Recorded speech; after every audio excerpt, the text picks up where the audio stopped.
So Damsel Netflix 2024 drops tomorrow, and it focuses on a young lady who marries a handsome prince, only to realize it was all a trick, y'all. She's thrown into a cave with a fire-breathing dragon and must survive with her will and wits only. Y'all, the movie stars Millie Bobby Brown, Angela Bassett, Robin Wright, among others, and y'all, I just gotta start out by saying, is it the best woman versus beast movie out there? Man versus beast genre? Not quite, but I do really enjoy what we got. Listen, it's a quick 1 hour 30, very fast, and doesn't really set out to do more than exactly what the description says. It's literally just a woman versus a dragon for most of it, guys. So let's dive into this review, y'all. Millie Bobby Brown absolutely does a good job, I believe. I think she plays a good, headstrong character who uses her will and wits to survive and does a great job of finding different resources throughout the cave, and the dragon design is so cool, guys. Listen, that's where the budget went because these costumes and sets are cheap as hell. I'm gonna be real with ya. The dragon itself looks awesome. Shorey Agdashlu is wonderful as the dragon voice actress because I think she did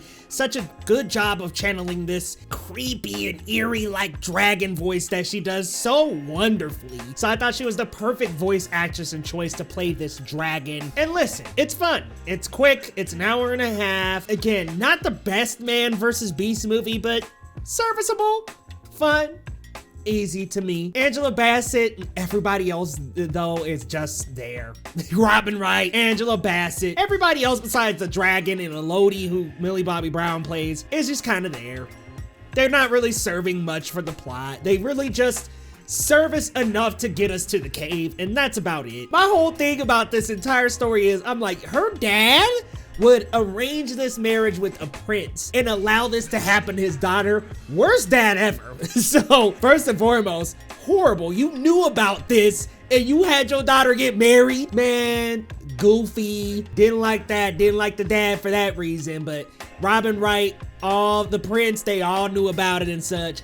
Man, I just think those characters are absolutely despicable and they just don't really do anything besides getting her into the cave with the dragon.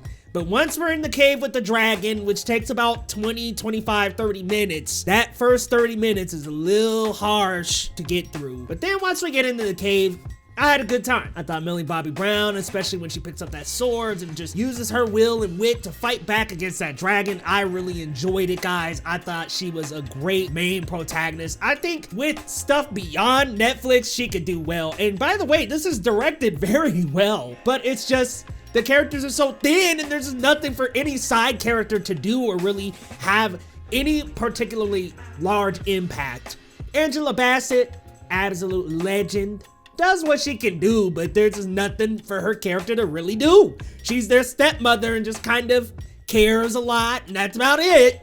The little sister in the movie doesn't really do anything either. And again, this is not the fault of the actors, but there's just nothing to do. The sets and the set design and costume design look pretty cheap, y'all. But once we realize, okay, the budget went toward the dragon and how good the dragon looked, I'm okay with that. So adventurous, fun time once we get into the cave. The first about 30 minutes can feel little laborious and it doesn't do anything crazy. It doesn't do anything super unique, but for what it was, for the description of the plot I gave you earlier in the video, I think it served its purpose totally well. And I had a fun about hour 10 in the cave with the dragon and Millie Bobby Brown battling. I like that, guys. I had a really good time with this. So while it's not my favorite movie of the year, of course, we had Doom Part 2 just last week, I could say that it was a fun movie. It was serviceable and it was decent. Nothing new, nothing creative, nothing super out of the box. Thin side characters, cheap set, cheap costume, but when it comes down to it, the two things that matter did incredibly well.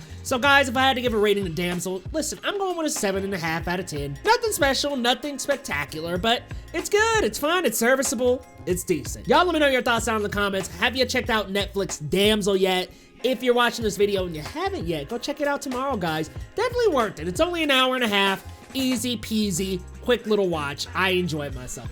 Y'all let me know your thoughts down in the comments. And hey, if you're new to the channel, the name is Leo Rydell. And this is Geekly Goods, where we talk movies, MCU, DCU, and more. So click on more reviews over here, guys. It's somewhere around on this screen. Click on more reviews, and guys, we'll see you next time on Geekly Goods.